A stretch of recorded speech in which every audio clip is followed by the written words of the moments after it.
but do not reject that wonderfully powerful positioning. Don't reject that out of your reach. Much, much better to plot and scheme. How can I get there? What would I have to do to get that sort of positioning in my business? And the answer starts with what goes on up here.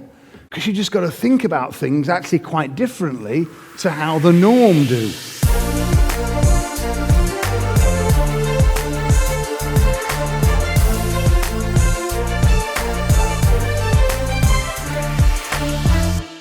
Because we can't employ 60 and 20 level thinking if we want to get in the 1 and the 4. And Moto Art are absolutely in the 1 and the 4. And what's really interesting, when you look at those 5 lessons from Moto Art, if we flick them round and reverse them, then you get to a place where price is always an issue. Because we'll sell to anybody. So not all our products are made for anybody that wants them. It's very difficult then to find the differentiation. Means you sell on price. There is no story, it's just a thing. And we're left with price. Comparative prices become very relevant when you've got nothing else to sell it on. If you've only got a single target market and one place to go, then you're absolutely up the price creek without a paddle. That's why those 5 lessons are so good. Because they work both ways. And that's why I thought the Moto Art piece was a really cool thing to share with you. I said this when I talk a little bit about business maths. And business maths is different to the maths that you learnt at school, although some of the rudiments are obviously the same. But in business maths, when you handicap yourself with what I call bare bones pricing, so you're selling it as the most you can get away with, but your price is really quite low, it means that you have got little or no money for effective marketing and promotion. I mean, this was brought home really starkly at an EC event about 7 years ago when we had a lady come on stage and her and her husband had bought this fantastic old manor house down in the southwest. And it was a beautiful old rectory and they'd converted it into a 10-room boutique hotel. And they'd spent 2 years and every single penny they had and hundreds of thousands of pounds that they didn't have that they'd taken on board in debt to convert this beautiful property into a boutique hotel. And they came to EC and they discovered EC at the point at which they're ready to start filling their hotel. But their problem was they'd spent all the money. They'd no money left to get the customers. And it's really hard to promote anything when you've got no money to do it. Oh, you could get a bit of word of mouth, you can get a little bit of traction, but you can't build a super successful, sustainable business without money in there for the marketing and the promotion. And business math says if you're handicapping yourself, because you look at your pricing and all you're looking at making sure you're covering your cost of goods sold and you cover your overheads, and then because we're great as entrepreneurs, well, we'll do without, I don't really need that, I won't put my salary in there, so I can get to break even, and somehow our brain takes break even and thinks it's success, and it's not success at all. In many ways, I could argue break even is the tortuous position to be in, most tortuous position to be in business. Because if you're making losses, you have to fix it or you close down and die. So the pain is, relatively speaking, fairly short-lived. If you're making really great profits, you can build a lifestyle and plan the future, and that's a great place to be. But when you are in and around break-even in perpetuity, life is fucking hard. Yet that's where so many businesses are. It's where the 60 and the 20 are.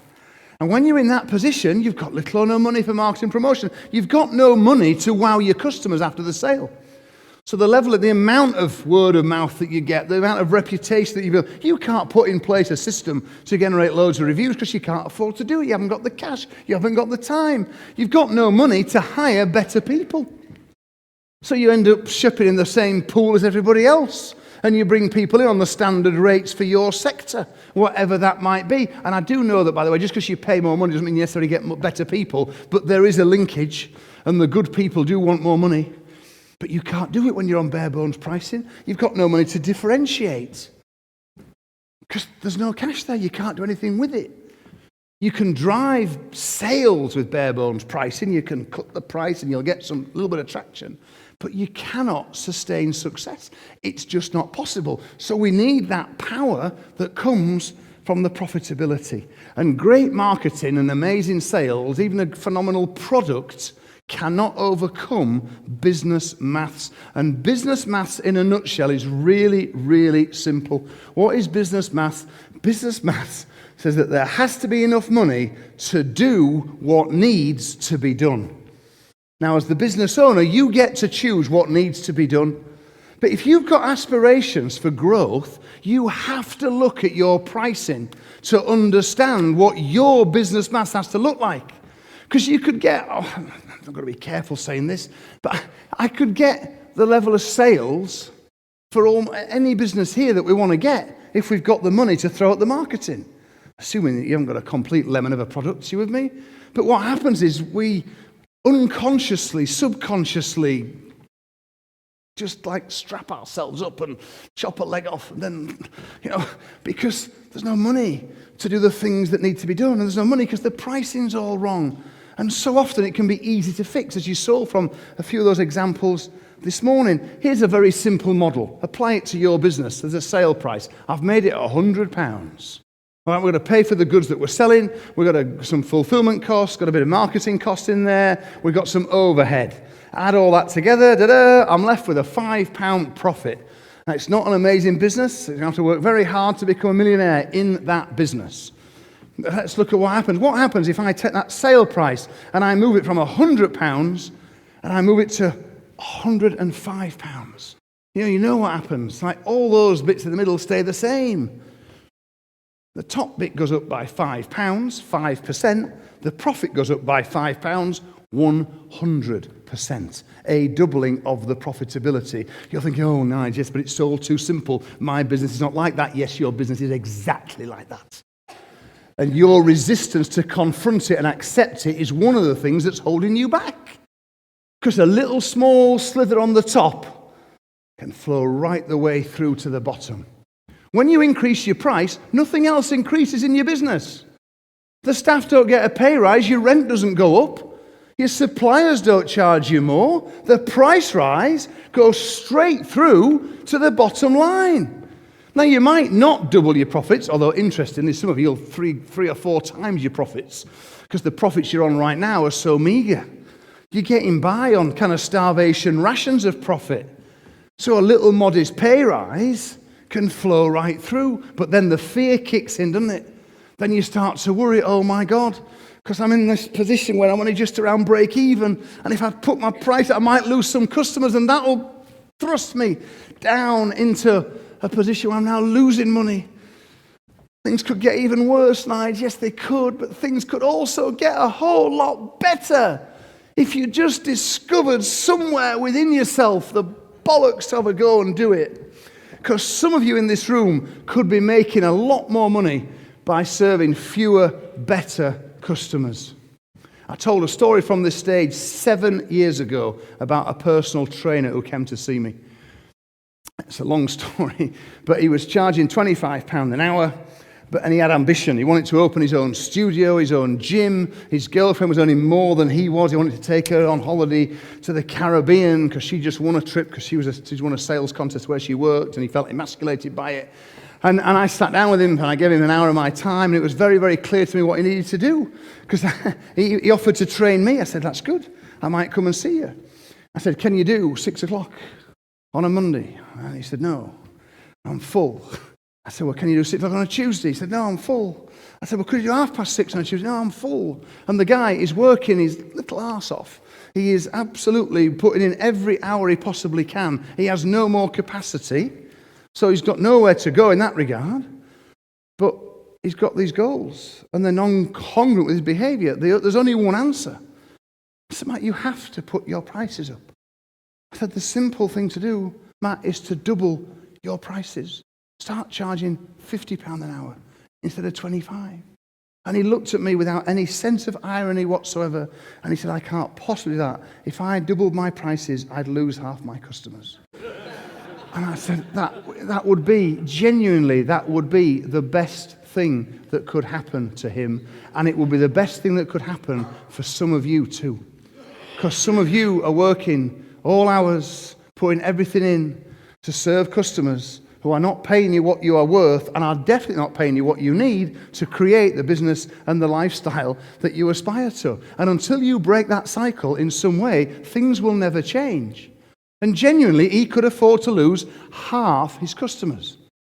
In the last 12 months, I've got a little roll call. There's a couple of dozen people on this roll call now, people that I've worked with in Mastermind or in Inner Circle or Mentor at EC, who have put their prices up as a result of a conversation with me. And it is true that some of them have lost customers, but they've all lost. No one has lost anything like the number of customers that they thought they might lose. And every single one of them is significantly better off from a profitability perspective as a result of doing it. No one has failed in terms of growing their profits. There are lots of people in EC, and there might be some in this room, who have failed in the last 12 months because they haven't grabbed this particular opportunity.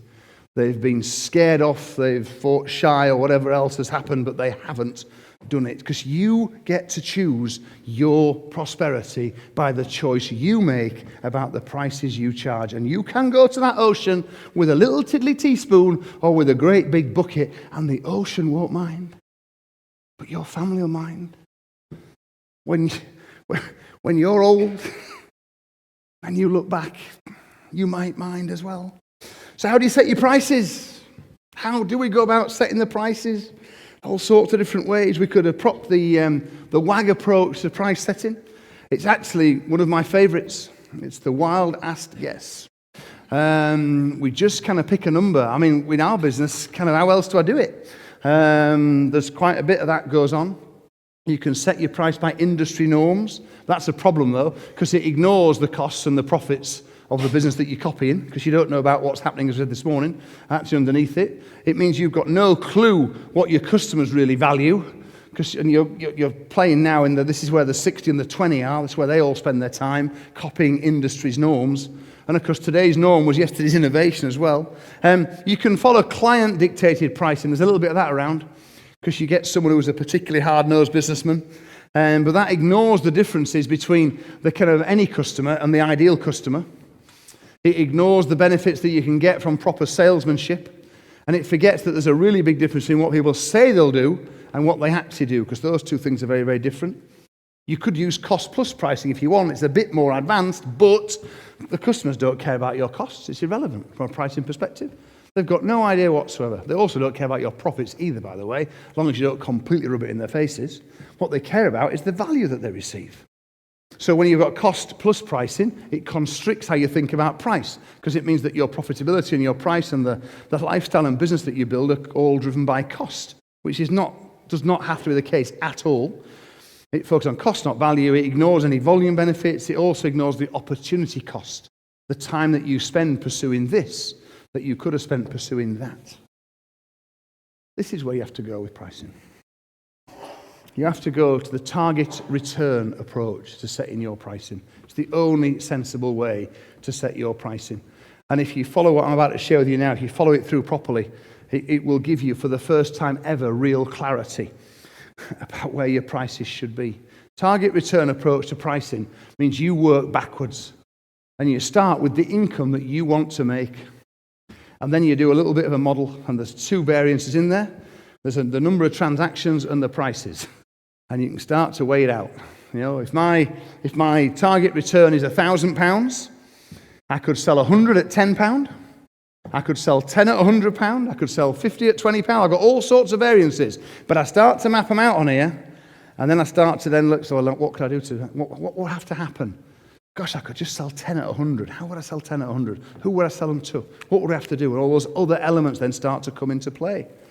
When you do take this approach, and this is a model and a spreadsheet, this is an hour, it's a 90-minute session with the door shut and the spreadsheet turned on, because you might start to realize that your current pricing strategy can't produce the income you want. And that will be a great day for you. That will be just the most spectacularly positive thing for you to work out. Because if it's true, it's there anyway. And once you understand and know the situation, you can then address it and do something about it, as opposed to the blissful but very poor reality that you're living in at the moment. Now, the problem is, my final profit warning, because anyone can come up with a long list of reasons why they can't implement the best strategies for their business. You know, but my business is different, is the rallying cry of the poor. whereas creative adaptation is the behavior of the rich. And even under adverse economic pressures, the truth is most people in your market respond to motivating factors other than price. Because price gives you profit. Profit gives you power. And your profit comes as a direct result of your pricing strategy. And I just hope that, and it's a shame I had to break this up, when we stitch the recordings together, we'll put them both together so they flow together. Because I just hope that I've done enough this morning to get you all thinking about this properly. There's a small segment of the room, it's probably 4 or 5%, so statistically you're not in it. But there's 4 or 5% of the room whose pricing strategy is bang on. But there's 94 or 95% of the room where actually a little small tweak here, and in some cases actually quite a big tweak, would revolutionize your business and indeed your life. And what I've tried to do is hopefully unlock that for you. So it's now time for lunch. And so go.